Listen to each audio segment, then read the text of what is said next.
हिमाचल प्रदेश, जिसकी संख्या 1 करोड़ से भी कम है वहां की पॉपुलेशन की, लेकिन आज हिमाचल प्रदेश बैंक करप्ट हो चुका है। उसके पास पैसे नहीं है कि वो अपने सरकारी एम्प्लॉइज को पैसा दे सके। कर्नाटक भी बैंक करप्ट हो गया था। कर्नाटक की भी फाइनेंशियल कंडीशन खराब हो गई थी। तो उस स्टेट के फाइनेंस मिनिस्टर कौन है? खुद सीएम कर्नाटक के। तो उनका एक बयान आता है कि भाई इन योजनाओं को पूरा करने में हमारे 58 हजार करोड़ रुपए लग गए और ये हमारे लिए फाइनेंशियल बर्डन की तरह साबित हो रहा है।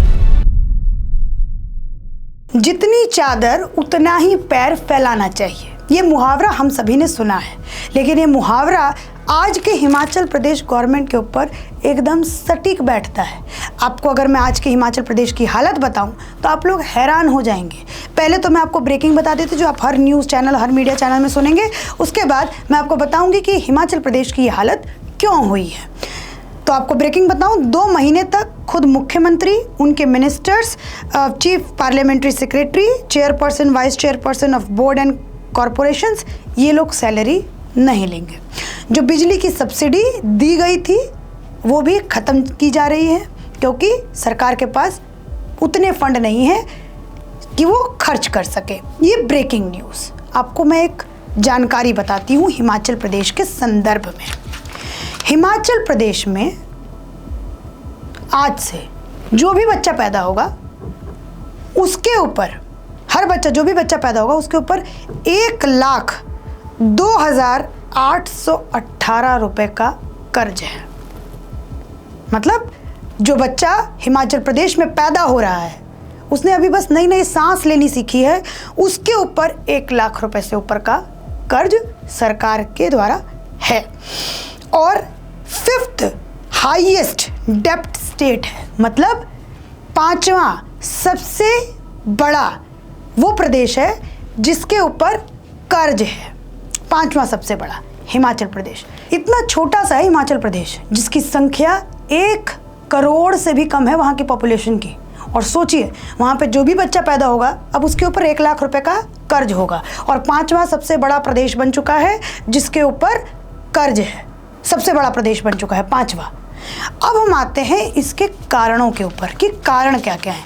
जब इलेक्शन हुआ था हिमाचल प्रदेश में, तो चूंकि वहाँ पर सरकारी नौकरी करने वालों की संख्या बहुत ज़्यादा थी, तो इस वजह से सरकार ने कहा था कि हम यहाँ पर ओपीएस की बहाली करेंगे। और ओपीएस, ओल्ड पेंशन योजना जो है, वो वहाँ पर गेम चेंजर के तौर पर साबित हुआ था हिमाचल प्रदेश पर, जहाँ पर हमने देखा कि कांग्रेस को फ़ायदा भी हुआ, हिमाचल प्रदेश में जीते भी, जिसके लिए राहुल गांधी की पीठ भी थपथपाई गई। लेकिन आज हिमाचल प्रदेश बैंक करप्ट हो चुका है। उसके पास पैसे नहीं है कि वो अपने सरकारी एम्प्लॉइज़ को पैसा दे सके। तो राहुल गांधी जी, ये गलती सुखविंदर सिंह सुक्खू की नहीं है, ये गलती आपकी है, क्योंकि जब चुनाव आप जीते हिमाचल में तो पीठ आपकी थपथपाई गई थी। तो आज हिमाचल प्रदेश की ये जो हाल है वो आपके कारण है, क्योंकि आपने भारत जोड़ो यात्रा, न्याय यात्रा, तमाम तरीके की यात्रा की, लेकिन हिमाचल प्रदेश की यात्रा आपने चुनाव जीतने के बाद नहीं की, जिसके हालात आज ऐसे हैं।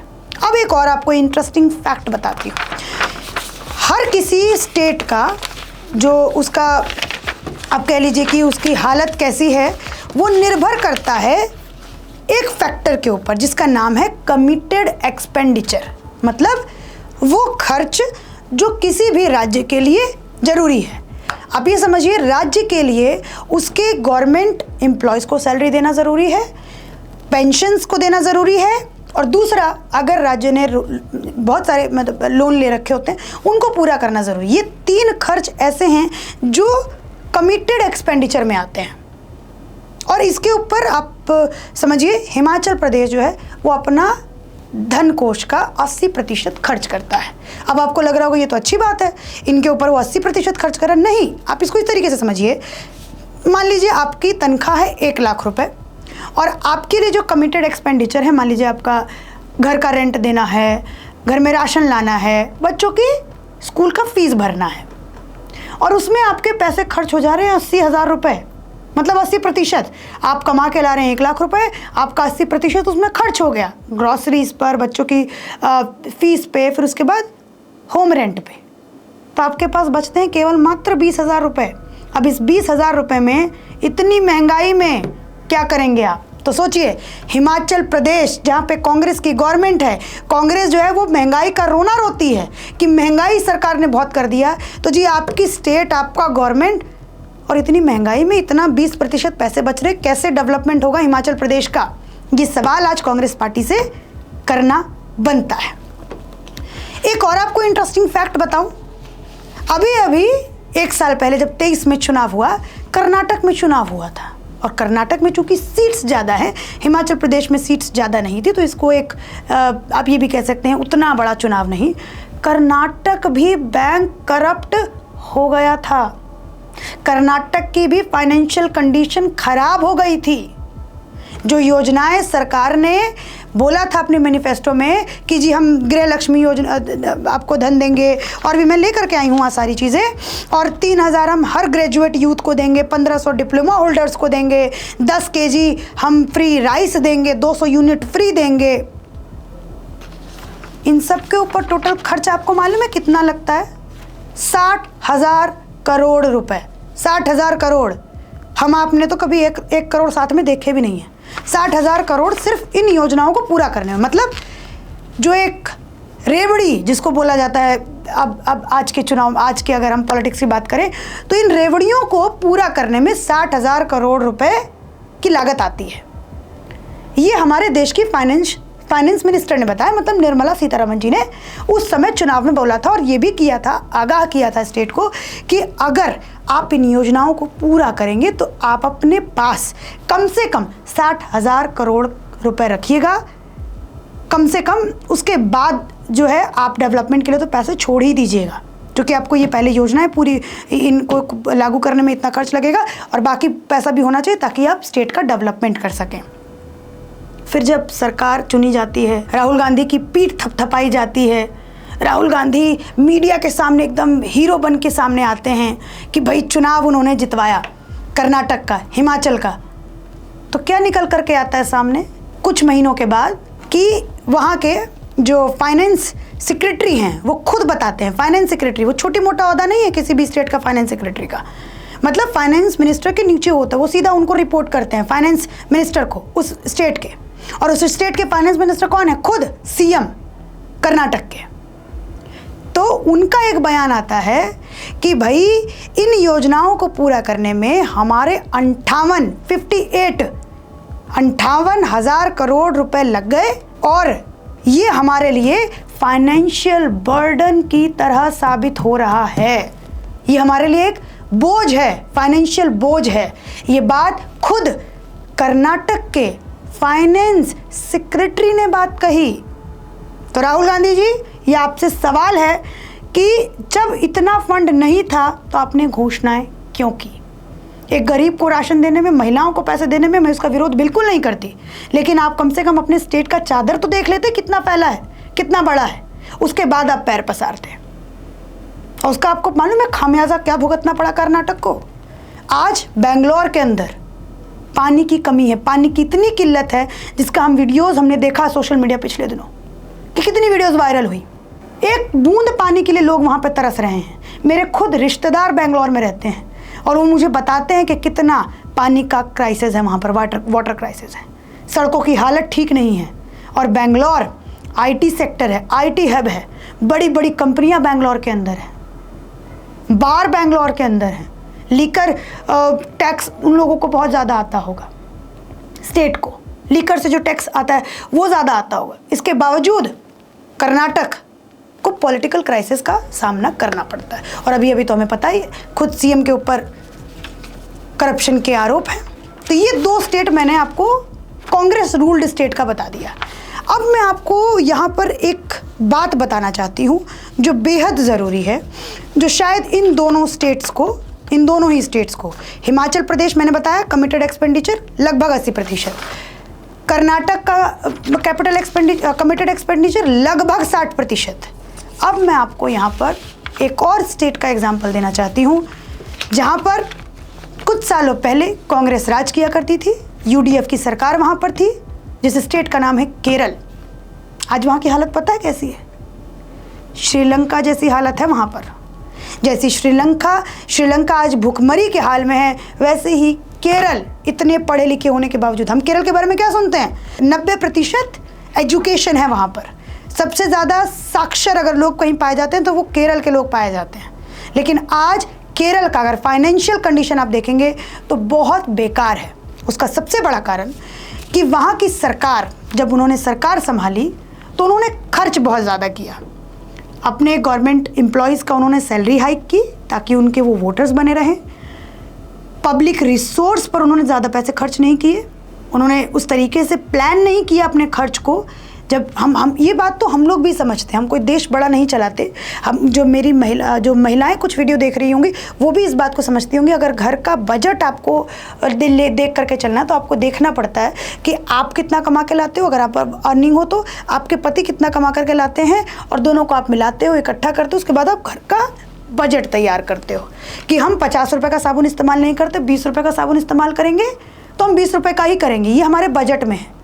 लेकिन कर्नाटक गवर्नमेंट ने, केरला गवर्नमेंट ने क्या किया था? उस समय के मुख्यमंत्री थे कांग्रेस के, उस समय उम्मन चांडी उस समय केरला के मुख्यमंत्री थे 2011 टू 2016 के टेन्योर में। और ये हालत, आपने इतना खर्च कर दिया। जब आपकी हैसियत 20 रुपये का साबुन इस्तेमाल करने में, एग्जाम्पल के तौर पर बता रही हूँ, तो आप लोगों ने 100 रुपये का साबुन इस्तेमाल कर लिया, जिसकी वजह से बेड़ा गर्क हो गया। किसका? फाइनेंस का। इसके ऊपर एक रिसर्च पेपर छपी थी उस समय 2016 में, उनकी गवर्नमेंट जाने के बाद। ये रिसर्च पेपर है, ये छापा किसने था? BA प्रकाश, जो खुद केरला के रहने वाले थे, फॉर्मर चेयरमैन थे Kerala public expenditure review committee के। और उन्होंने ये छापा था कि स्टेट जो है वो एक्यूट फिजिकल क्राइसिस में जाने वाला है और जा चुका है। एक्यूट क्राइसिस मालूम है? सबसे ज़्यादा गंभीर हालत में छोड़ा। No fund left for capital expenditure. अपने रिसर्च पेपर में उन्होंने लिखा कि कुछ फंड भी जो है कैपिटल एक्सपेंडिचर करने के लिए नहीं छोड़ा गया। कैपिटल एक्सपेंडिचर मतलब किसी देश में, किसी प्रदेश में वहाँ के इंफ्रास्ट्रक्चर को बनाने के लिए, वहाँ के रोड्स बनाने के लिए, वहाँ के हाईवेज बनाने के लिए जो खर्च होता है उसको कैपिटल एक्सपेंडिचर बोलते हैं। उसको करने के लिए भी कोई पैसा नहीं बचा था सरकार के पास। जो स्कीम्स गवर्नमेंट ने अनाउंस की थी उनको पूरा करने के लिए भी पैसे नहीं बचे थे गवर्नमेंट के पास। ये केरला की हालत के बारे में बता रहे हैं BA प्रकाश। और यही हाल जो है आज के हिमाचल प्रदेश का है। और उन्होंने इसके 2 रीजंस बताए थे, जिसमें से मैं आपको एक रीज़न बताती हूँ। फेलियर ऑन एक्सपेंडिचर कंट्रोल, मतलब वही 20 रुपये का साबुन इस्तेमाल करने की हैसियत थी, 100 रुपये का कर लिए। कॉज बताया उन्होंने, करप्शन। UDF गवर्नमेंट में घोर करप्शन हुआ 3 सालों तक, 2013 से लेकर 2016 तक, जिसकी वजह से ये पॉलिटिकल क्राइसिस आया, जिसके जवाबदेह बनते हैं उस समय के मुख्यमंत्री उम्मन चांडी साहब। उस समय कांग्रेस का नेतृत्व कर रही थी सोनिया गांधी, तो उनसे ये सवाल बनता है। और 2014 के बाद से तो हमने देखा कि राहुल गांधी प्रधानमंत्री के दावेदार बन चुके थे, तो उनसे भी सवाल बनता है। और उन्होंने ये भी बताया कि इन सब का रिजल्ट क्या है। ये जो पॉलिटिकल फाइनेंशियल क्राइसिस आया केरला में, इनका रिजल्ट क्या? गवर्नमेंट एम्प्लॉयज़ को सैलरी देने तक के लिए भी पैसे नहीं थे स्टेट के पास। और स्टेट ने जिम्मेदार ठहराया किसको? सेंट्रल गवर्नमेंट को। कहा जी सेंट्रल गवर्नमेंट हमें फंड ही नहीं दे रही है तो हम कैसे करेंगे? तो फिर सुप्रीम कोर्ट इस मामले को लेकर के गए और सुप्रीम कोर्ट ने 2019 या 2000, एक सेकेंड मैं आप लोगों को बताती हूँ, एक सेकेंड दीजिए बस। हाँ, 2024 में 2 अप्रैल 2024 को सुप्रीम कोर्ट ने कहा कि केरला अपनी हालत का खुद जिम्मेदार है। कोई मर्सी इस स्टेट के ऊपर नहीं बख्शी जाएगी। ये सुप्रीम कोर्ट ने कहा 2024 में। सोचिए, ये लोग फ्री की रेवड़ियां बांटते हैं और स्टेट का ये हाल कर देते हैं। क्या डेवलपमेंट होगा किसी भी स्टेट का? क्या सड़कें बनेंगी, क्या हाईवेज बनेंगे, क्या इंफ्रास्ट्रक्चर बनेगा, कैसे ग्लोबल भारत बनेगा अगर ये हालत होगी तो इसीलिए अब यूनिफाइड पेंशन भी ज़रूरी है, GST भी ज़रूरी है, टैक्स को बढ़ाना भी ज़रूरी है। लेकिन हाँ, गवर्नमेंट अब ये सब कुछ लेती है तो फैसिलिटी भी दे, ये मेरा आग्रह है। इसी के साथ मैं आप लोगों से विदा लेती हूँ। आशा करूँगी कि आप लोगों को ये वीडियो समझ में आए और अपनी गवर्नमेंट और जब अपना नेता चुनते हैं ना तो वाइजली चुनिए, यहाँ से चुनिए, बुद्धि का प्रयोग करके चुनिए कि आपकी जो गवर्नमेंट है, जिस पार्टी को आप पसंद करते हैं, जिस नेता को आप पसंद करते हैं, कि कहीं वो नेता आपको बरगला तो नहीं रहा जिस तरीके से हिमाचल प्रदेश और कर्नाटक में बरगलाया गया। मैं कांग्रेस के खिलाफ नहीं हूँ।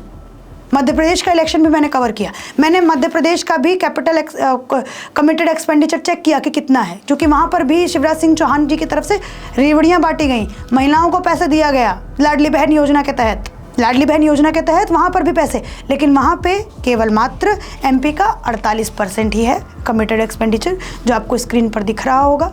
तो उनके पास फंड है, इसलिए वो दे सकते हैं। हालांकि उन्होंने कर्ज लिया ट्रेजरी में से, धन कोष में से, लेकिन उसके बाद वो फिर ठीक हो गया।